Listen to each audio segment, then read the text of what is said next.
Halo pemirsa GPR TV dari Sabang sampai Merauke, dari Miangas hingga Pulau Rote. Bertemu lagi bersama saya Bilqis Sabila dalam program Kominfo Newsroom.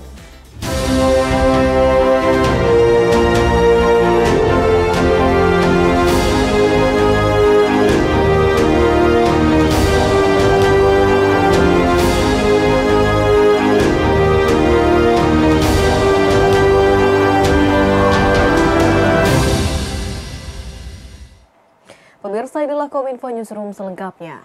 Menjelang pelaksanaan pemilihan umum serentak 2024, para pelaku industri di lembaga penyiaran baik televisi maupun radio diharapkan dapat menjaga persatuan, menciptakan pemilu berjalan dengan damai melalui narasi pemilu damai 2024. Menteri Komunikasi dan Informatika Budi Ari ingin mewujudkan suasana yang kondusif terlepas dari apapun pilihan masyarakat.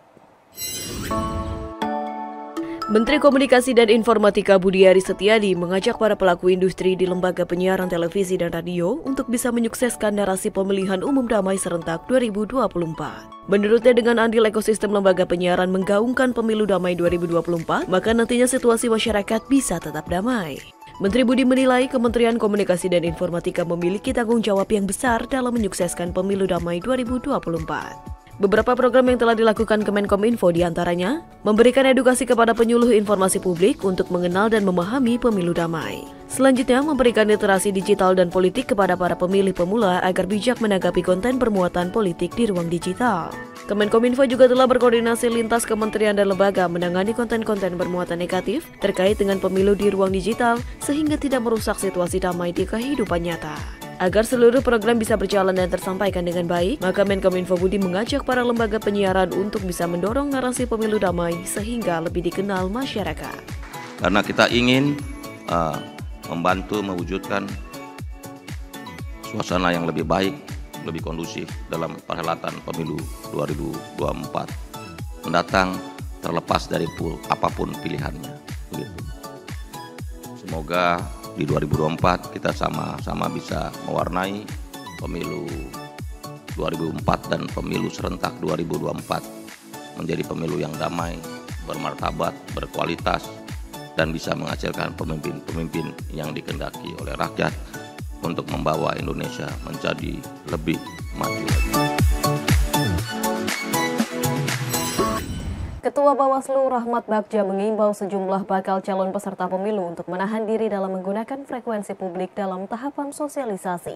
Hal tersebut disampaikan langsung usai menanggapi pertanyaan awak media mengenai polemik salah satu capres yang muncul dalam video azan maghrib di salah satu stasiun televisi.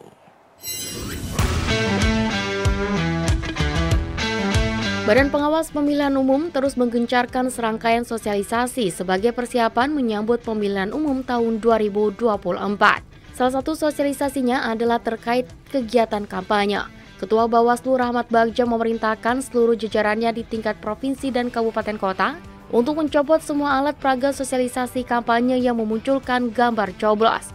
Ia menambahkan dalam masa sosialisasi saat ini cukup dilakukan dengan memperkenalkan calon peserta pemilu dengan menunjukkan nomor urut dan lambang partai politik.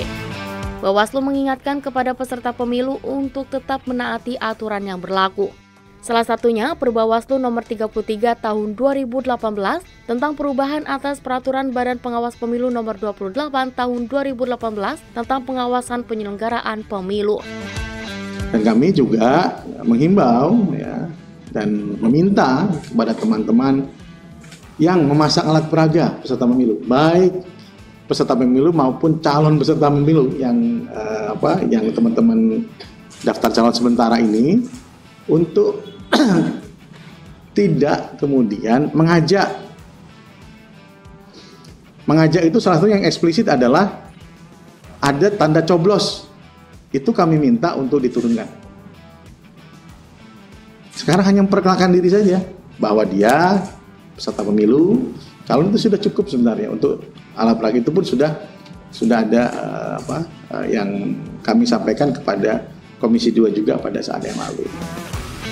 Bagja juga menekankan pemasangan alat peraga sosialisasi juga tidak boleh melanggar aturan kepala daerah setempat. Ia meminta semua pihak untuk memperhatikan unsur-unsur dalam kampanye sesuai Peraturan Komisi Pemilihan Umum Nomor 15 Tahun 2023 tentang kampanye pemilu.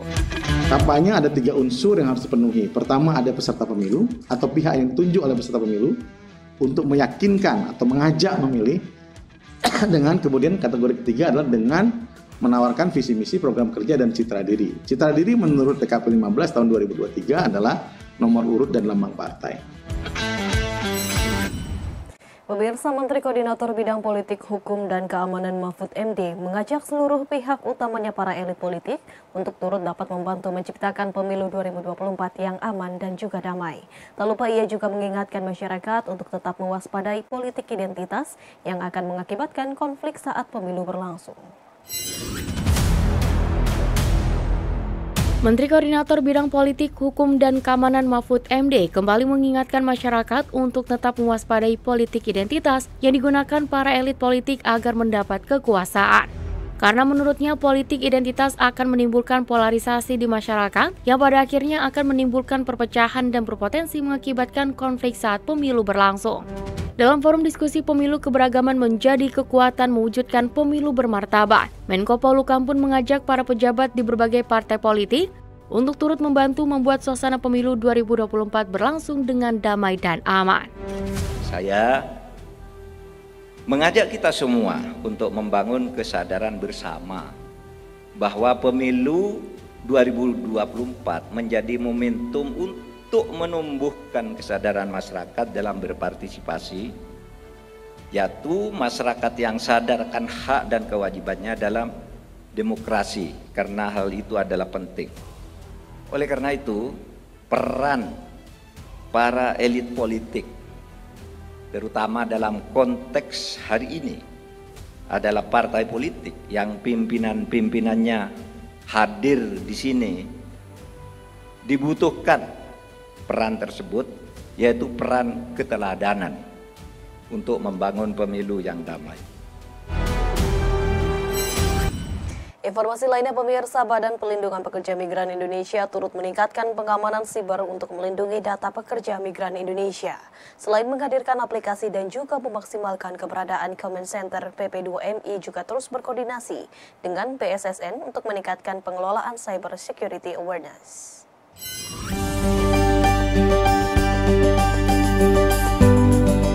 Deputi Bidang Penempatan dan Perlindungan Kawasan Asia Afrika BP2MI, Agustinus Gatot Hermawan, dalam sambutannya pada acara sosialisasi Cyber Security Awareness menyebutkan, BP2MI terus memaksimalkan pelindungan data pekerja migran Indonesia, diantaranya dengan menghadirkan aplikasi Siskop P2MI, yang merupakan satu tempat untuk semua jenis layanan pelindungan pekerja migran Indonesia. Aplikasi Siskop 2MI ini yang telah terintegrasi dengan berbagai kementerian lembaga yang ada di dalam dan luar negeri, serta telah terintegrasi dengan Direktorat Imigrasi, BPJS Ketenagakerjaan maupun lembaga perbankan. BP2MI juga telah memiliki layanan Command Center sebagai wadah yang menyimpan data pekerja migran sebanyak 4,7 juta. Layanan BP2MI saat ini menyeluruh, mulai dari sebelum bekerja hingga setelah bekerja. Agustinus Gatot Hermawan menyebutkan, pentingnya kesadaran keamanan informasi dalam mengamankan data pekerja migran Indonesia. Oleh karena itu, BP2MI juga melakukan kerjasama dengan BSSN untuk bisa meningkatkan pemahaman dan pengelolaan cyber security awareness untuk melindungi data-data pekerja migran Indonesia. BP2MI telah 100% memindahkan server aplikasi ke Pusat Data Nasional Kementerian Kominfo. Dan pemindahan yang telah dilakukan merupakan bukti dari komitmen BP2MI terhadap SPBE sesuai amanat Perpres nomor 95 tahun 2018. Saat ini BP2MI juga memiliki Command Center yang berisi lebih dari 4,7 juta data pekerja migran Indonesia. Dan saat ini juga BP2MI sedang dalam proses sertifikasi ISO 27001 dan bersama BSSN sedang menyusun KEPCA tentang Sistem Manajemen Keamanan Informasi atau SMKI. Pemirsa, usai jeda kami akan kembali dengan informasi lainnya. Tetaplah bersama kami dalam Kominfo Newsroom.